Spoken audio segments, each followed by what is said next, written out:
Welcome to Whisper Walls series, presented by Word Limits. The Whisper Walls series will look into a world where rumors of an impending apocalypse has individuals relaying their stories to connect with other characters that want to listen.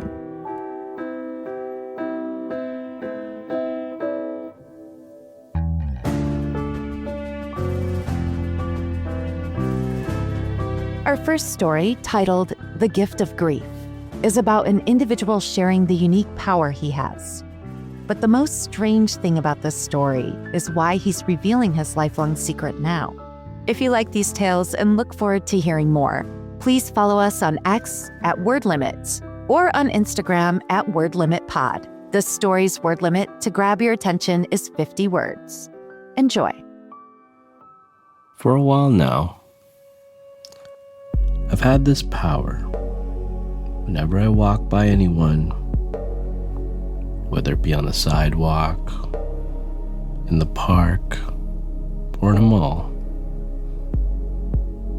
if I come in contact with someone with a little bit of sadness, I was able to have this ability to know what they're sad about. This recording is made as an apology for all those that know me or have known me. I'm sorry I never shared this fact about my life with you, especially to my wife. The first time I remember it occurred was when I was in grade 4. I had a best friend. His name was Carlos, and it was recess time. Carlos wasn't in my class, so it was my first time seeing him that day. I remember I saw 9-year-old Carlos sitting in the corner of the schoolyard, just looking defeated and demoralized. I ran up to him and asked him if he was okay, but he was just staring into the distance. I tried to keep prodding him, I tried to keep getting him up, but he just wouldn't. I was about to join the rest of my 4th graders in playing soccer, and when I patted him on the shoulder, I saw it. I could almost see a clear vision of what had happened through Carlos's eyes. I was transferred to his home the night before. I see his parents yelling and cursing. I see plates being thrown. I see Carlos's brother Paulo joining in the argument, and then Carlos's father striking the brother. I see Carlos's mom in shock, covering Paulo, shielding from him getting more beats from the father. I see the father in disgust just leave the house. I remember coming out of that trance, back to the schoolyard to see Carlos staring at me. I looked at him, and I picked him up to give him a hug. He didn't know why I was doing it, but he needed it. There was only so much a 9-year-old boy could do at that moment. I was still confused the whole day on what had occurred. Was it real? I remember at lunchtime recess, I wanted to talk to Carlos about what had happened, but he never brought it up. I had no idea to confirm if what I saw actually happened, but that was until I saw Paulo after school come to get Carlos. I saw Paulo, and I saw Paulo's black eye. Again, I don't know what had happened, how it happened, but somehow I could see what incident would lead to people's immediate sadness. So as the days and weeks progress, it pretty much was summed up that by basic touch, if a person was sad, I can see what caused their sadness. There was a feeling inside me to tell people that I have this ability, but I left it alone. I found it more rewarding when I was able to provide some sort of happiness without them being the wise that I know what's going on. Here's the thing. There's times a person themselves not even know what they're sad about.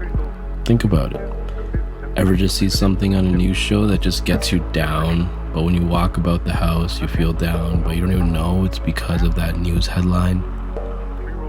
Or maybe you see something and it just reminds you of something that happened in the past and that gets you down. I believe my abilities only allowed for me to see the most recent thing that upset you. I wouldn't be able to tell you that there was trauma from 20 years ago which makes you sad today. I mean, this is what I theorized anyways. It's funny how, much trauma we're hiding, because I have come across a lot of sad looking people and I have no idea what they're sad about. I mean, they need to go find that healing, because a stubbed toe will just snowball over into something they don't want to. I've come across people like that where they miss the elevator or something, and the anger or sadness they have from missing the elevator doesn't really equate. I mean, my ability would allow me to understand their anger about missing the elevator, and maybe I could make them feel better about that. But what else is going on? I don't know. I couldn't come close to figuring that out. This is why this gift is nothing to brag about. I don't talk to people about it. I hint at knowing things, but it just gets silly. No one likes being told directly what they're sad about. Understand and imagine that if you were late to an event, the person expecting you could be sad that you were late to that event.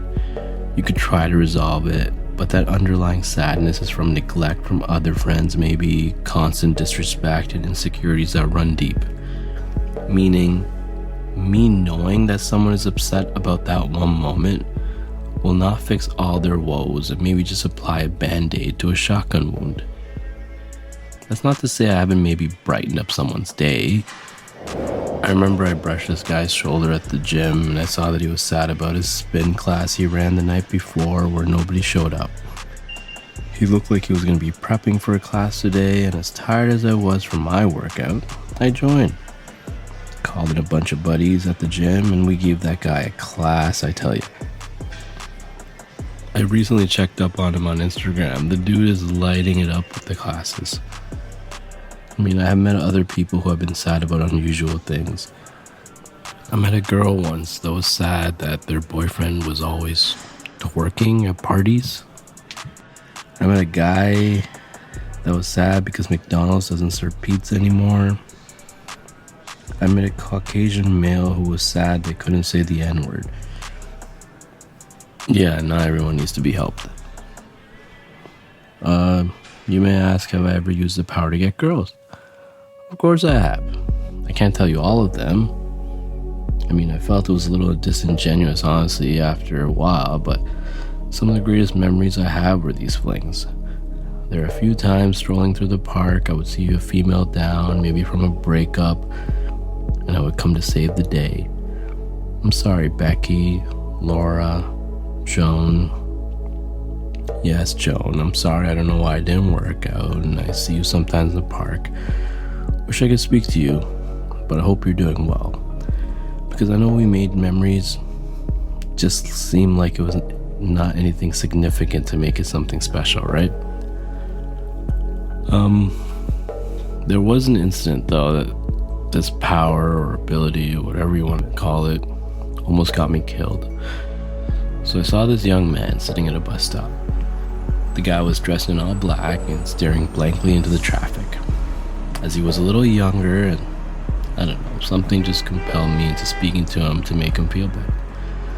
I sat beside him, and what I saw next was not anything I could have prepared for. So I gently brushed his shoulder. I saw this gentleman, and he was in a bank, and he was holding it hostage.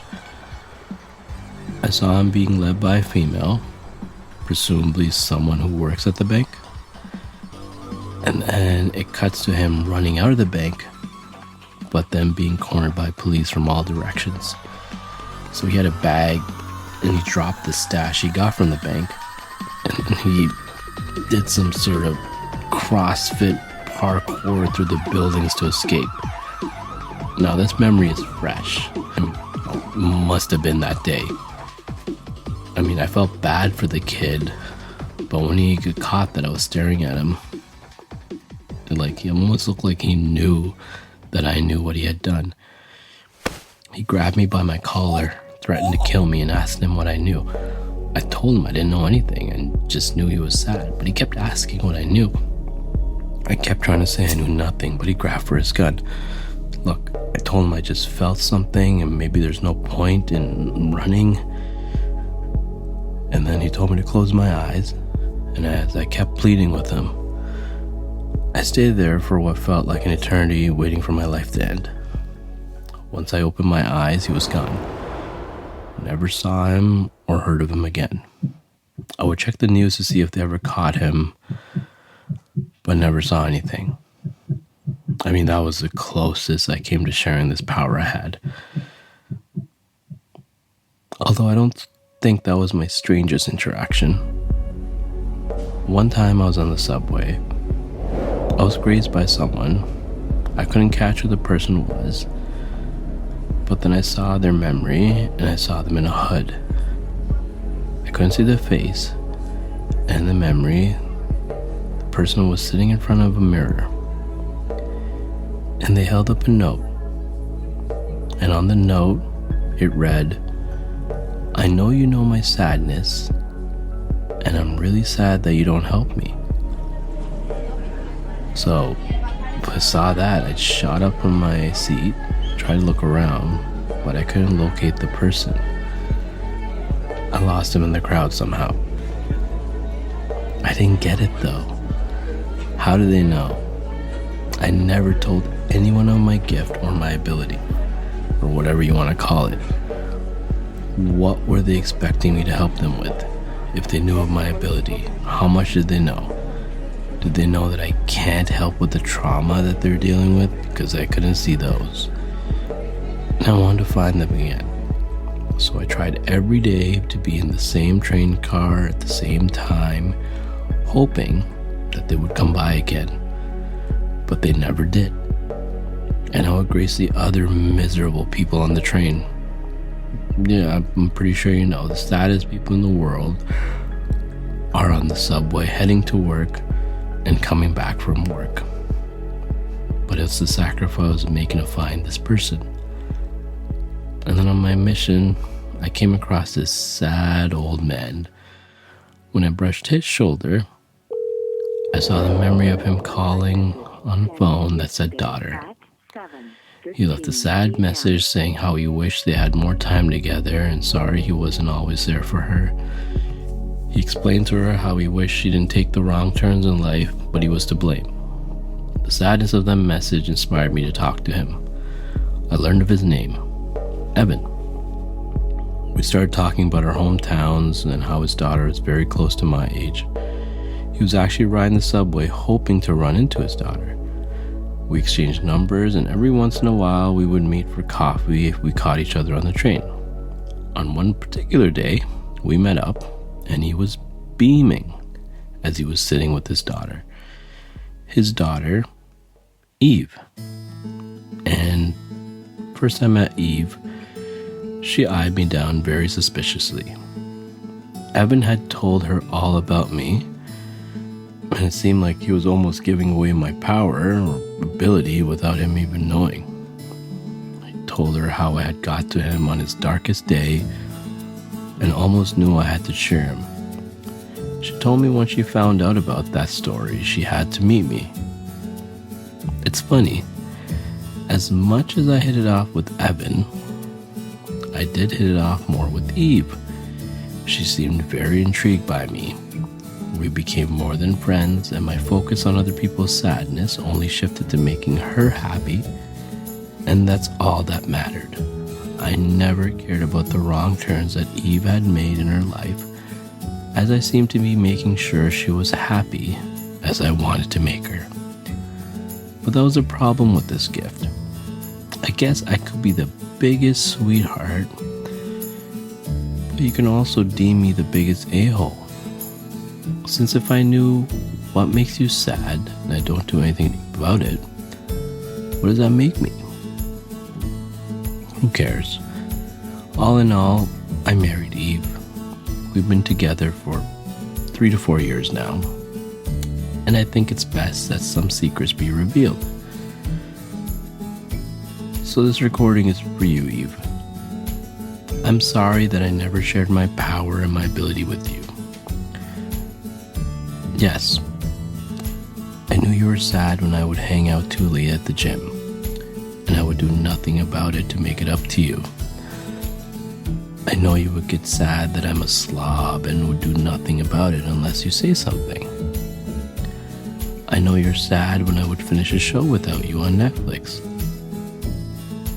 I mean, I knew about your sorrows, and I did nothing about it. But I also do want to confess, I'm not sharing this ability with you because of my guilt. I'm saying this now because I found your note. It seems you have always known about my powers and never told me. So I would like to discuss when you're ready. I would also love to discuss on what you were involved with a few years ago with that bank robbery.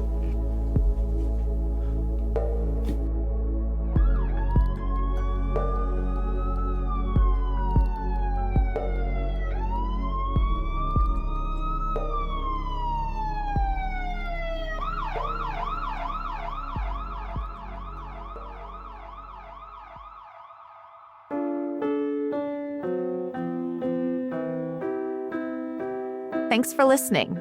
Please subscribe to our channel for more stories and series. Follow us on X at Word Limit or Instagram at Word Limit Pod to connect with us as we strive to never lose your attention.